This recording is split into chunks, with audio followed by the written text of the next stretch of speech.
भाऊंनी एवढं लेखन कसं केलं असेल याचं जर उत्तर आपल्याला पाहायचं असेल तर आपल्याला अण्णाभाऊंचे खंड वाचावे लागतील. अण्णाभाऊंचं साहित्य वाचावं लागेल. 35 कादंबऱ्या. मित्र हो, अनेक मोठे मोठे लेखक आहेत, अनेक मोठे मोठे प्राध्यापक शिक्षक आहेत. आयुष्य नोकरी लागतात, रिटायर होतात. मागे पाहिलं तर काहीच नाही, एक पुस्तक नाही, एक कथा नाही, एखादी प्रेरणा नाही. परंतु या माणसाने कसलेही शिक्षण न घेता 35 कादंबऱ्या, वगनाट्ये, 7 पिक्चरच्या स्टोरीज लिहिलेल्या आहेत.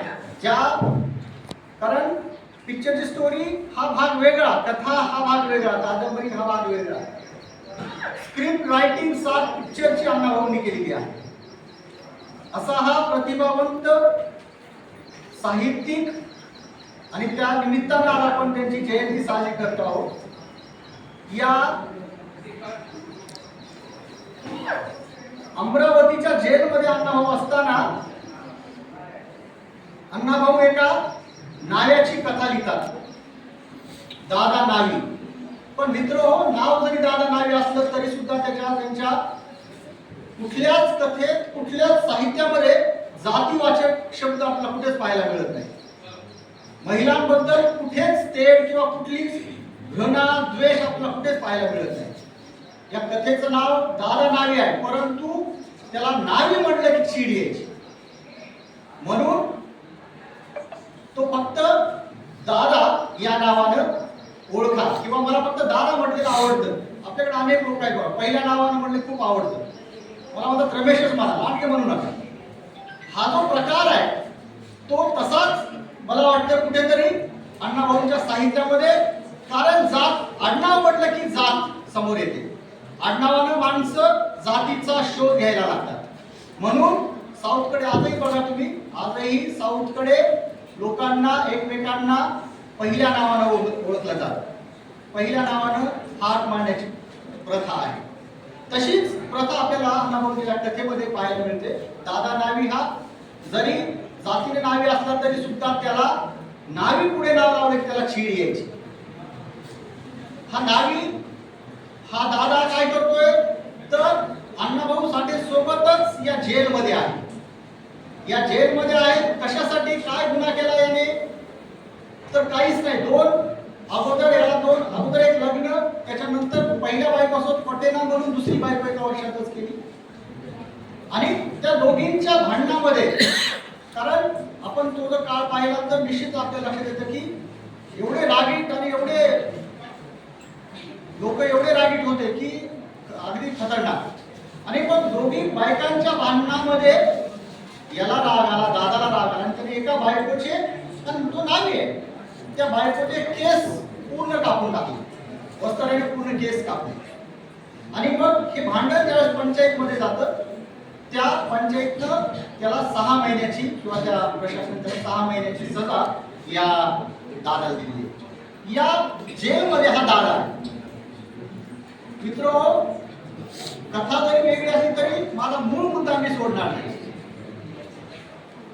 या जेलमध्येच अण्णाभाऊ साठे आहे. ट्रायल बेसवर अण्णाभाऊंना 6 महिन्यासाठी कैद झालेली आहे. तिथे हा दादा भेटलेला. पण हा दादा गावात जरी खतरनाक असला, खूप रागीट असला तरी सुद्धा मात्र त्याचा तोच स्वभाव त्या जेलमध्ये सुद्धा आहे. कारण जेलमध्ये असणाऱ्या लोकांकडे जरी असं झालं तर त्याच्याकडे काम होतं की जेलमध्ये आलेल्या लोकांचे केस काढण्याचं काम त्याला परंपरागत त्याला ते दिलेलं आहे. पण तिथे ते काम करत असताना सुद्धा हा दादा काय करतोय की तो जो घरचा राग आहे, गावातला राग आहे, लोकांचा राग आहे, तो राग इथल्या लोकांवर काढतो. कशा पद्धतीनं तर एक 15 दिवसानं, 20 दिवसानं जसेच लोकांचे किंवा त्या कैद्यांचे जसे केस वाढतील तसे ते केस काटण्याचा, कापण्याचा याला काम आहे. आणि तो आला माणूस की ते केस कापायचं, सोडायचं आणि त्याची पूर्ण टक्कल करायची आणि ज्या ब्लेड्स आहेत त्या पूर्ण डोक्यावर लावायचे, मारायचे. त्याचा परिणाम काय व्हायचं सुरुवातीला लक्षात येतो, परंतु बाहेर थोडा गेला की अगदी रक्तबंबाळ व्हायचा तो माणूस. आणि मग त्यामुळे ते जे कैदी आहेत याला खाटकाची अवलाद म्हणून एक उपाधी दिलेली होती. याला दादा नावी म्हणलेला आवडायचं नाही, परंतु लोक काय म्हणायचं हा खाटकाची अवलाद आहे. का खाटकाची अवलाद आहे तर याला माणसं कळत नाही, तर सोबत असणारे जे जेलमध्ये ते सगळे एकाचेच आहेत ना, सगळे गुन्हेगारच आहेत. असं आहे का की कुणी चांगलं काम करून आलेला आहे? नाही, सगळे गुन्हेगारच आहेत. परंतु तिथे सुद्धा याला त्याच्याबद्दल दया माया नाही. आणि हा प्रकार कंटिन्यू चालू आहे. माणूस दिसला की तो लगेच अगदी त्याच भाषेमध्ये चल ये हौदावर, तुम्ही केस कसे कापलेले आहे, अशा पद्धतीने तो त्यांच्याशी संवाद करायचा. अण्णाभाऊ साठेंचं हे सगळं पाहणं चालू आहे.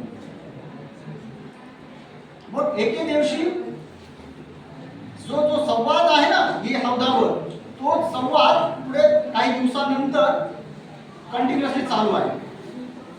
तिथे दोन आणखी कैदी आहेत, ज्या कैद्याला एका कैद्याला एक शेर खान आणि बहादूर खान. मित्र, ही कथा सांगण्याचा मुद्दाम उल्लेख यासाठी करतोय की अण्णाभाऊंनी 18 पगड जातींना प्रतिनिधित्व दिलेलं आहे आपल्या साहित्यामध्ये. अण्णाभाऊंचं साहित्य असं कुठल्या एका पर्टिक्युलर जाती भोवती फिरत नाही, कुठल्या एका समाजाभोवती फिरत नाही, कुठल्या एका महिलेभोवती फिरत नाही.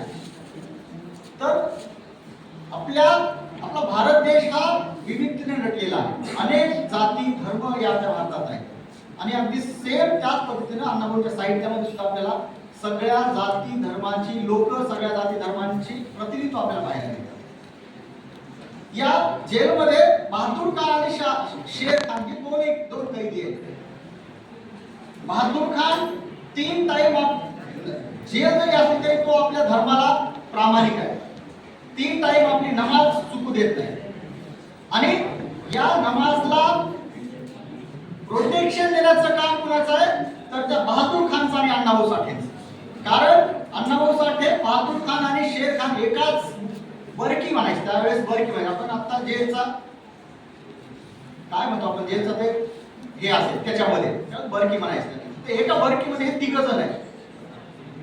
आणि मग या शेर खानला प्रोटेक्शन देण्याचं काम अण्णाभाऊ आणि बहादूर खान करतात. याला फाशीची शिक्षा झाली, उद्या फाशी होणार आहे शेर खानला, पण तरी सुद्धा त्याचं धार्मिक जे काम आहे, जे पठण आहे, तो मात्र प्रामाणिकपणे 3 टाइम नमाज पढतो. आणि या संवादामध्ये एकमेकांशी वैर निर्माण झालेलं आहे. या जेलमध्ये उद्या शेर खानला फाशी होणार आहे. हा बहादूर खान अण्णाभाऊंना त्याच्या गावातली कथा सांगतोय आणि इकडे हा नमाज पढतोय. तेवढ्यामध्ये आपला हा दादा नावी येतोय. दादा नावी आल्यानंतर हा नमाज पढत असताना त्याच्या धर्माबद्दल बोलतो आणि ते तुझी नमाज अगोदर बाजूला ठेव, तुझे केस वाढलेले आहेत, उद्या तुला फाशी आहे, त्यावर केस कापून घे, त्याच्यासाठी आलोय म्हणून तो त्याला बोलतो. याच्यामध्ये जो संवाद चालू आहे मित्र, ते खास पुस्तक आणलं होतं, पण आपल्याला तेवढा वेळ नाही. तो संवाद जर ऐकला आपण तर निश्चित आपल्या अंगावर काटे शहारे येतील. हा असा संवाद आहे. परंतु हे 2 प्रोटेक्शन देणारे अण्णाभाऊ आणि बहादूर खान ज्यावेळेस या दादा नाव्याला मध्ये घेतात, त्यावेळेस इकडे याची नमाज चालू आहे. नमाज मध्ये घेतात परंतु हाणामारी नाही. नमाज झाल्यानंतर मात्र हे 3 मिळून अण्णाभाऊ समोरच उभारलेले सोबत पाहतायत, पण हे 2 मिळून एवढे याला मारतात या दादा नाव्याला आपण कल्पना करू शकत नाही. कारण जेव्हापासून या जेलमध्ये आलेले आहेत तेव्हापासून याची जो अत्याचार आहे या लोकांनी पाहिलेला आहे. आणि अत्याचार कशासाठी आहे तर काहीच नाही, तो एक द्वेष आहे. आणि अण्णाभाऊंना तो द्वेष नकोय. अण्णाभाऊंना वाटतं सगळे समानतेने सगळ्यांनी बंधुभावाने राहिलं पाहिजे. मग ते जेल असेल, घर असेल, समाज असेल, काही असेल.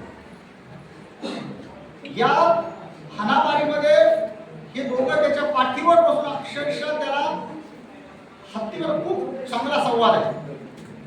आणि त्याला मारल्यानंतर तो जेलर येतो.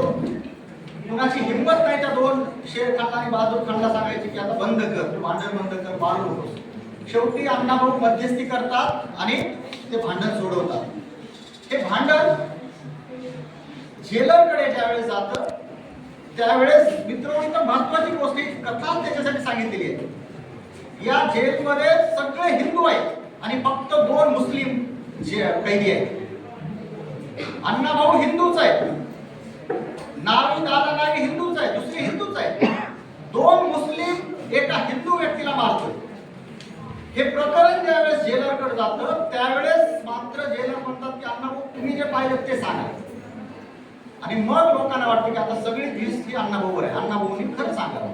खरं सांगावं म्हणजे काय सांगावं, तर या दोन मुस्लिमनी आपल्या माणसाला मारले हे सांगावं. परंतु अण्णाभाऊ हे हडाचे ऍक्टिव्हिस्ट होते, हडाचे समाजसेवक होते, हडाचे साहित्यिक होते. त्यांना लहानपणापासूनच अन्याय अत्याचार कधीच जमणार नाही.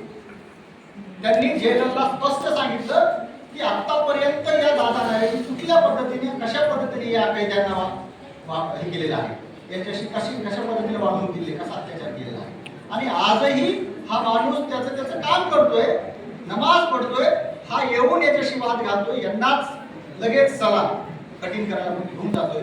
याच्यामध्ये त्यांचा द्वेष अनावर झाला, त्यांचा राग अनावर झाला आणि या दोघांनी म्हणून त्याला मारलं. याच्यावर त्या जेलरनं त्याला तंबी दिली आणि इथून पुढे कुणाची नावी लावून कारण उद्या त्याला याला फाशीची शिक्षा आहे. परंतु जी कुजबूज होती ती महत्वाची होती. ती कुजबूज अशी होती की अण्णाभाऊ हे हिंदूचे तरी सुद्धा एका मुस्लिमची बाजू घेतली. हे काय अण्णाभाऊंनी चांगलं केलं नाही. मूळ हे आहे की मी अगोदरच काय म्हटलं की ज्या व्यक्तीला अन्याय होत असताना नुसतं वाटलंही की नाही हे अन्याय, गुलाब सर तुम्ही काय बरोबर करत नाही, हे जर या जाधव सरांना वाटलं तरी जाधव सर हे कॉम्रेड आहे. त्यांचा विचार हा कॉम्रेड आहे. आणि कॉम्रेड आपण पाहिलेले एका कॉम्रेडनं सत्ता पलटून टाकण्याच्या याच्यापर्यंत आज आपलं सीजेपी प्रोटेस्ट केलं होतं. त्यामुळे माणसामध्ये विद्रोह, माणसामध्ये आत्मसन्मान, आपल्या माणसांमध्ये ज्या काही भावना असल्या पाहिजेत त्या आणण्याचं काम अण्णाभाऊंचं साहित्य करतं. अण्णाभाऊंचं संबंध कथा कादंबऱ्या या आपल्याला करतात. तेव्हा ही एक एवढी भावना आपण लक्षात घ्यावी. अण्णाभाऊंची जयंती मला वाटतं त्या निमित्तानं सार्थक होईल. मी माझ्या वाणीला पूर्ण विराम देतो आणि थांबतो. धन्यवाद.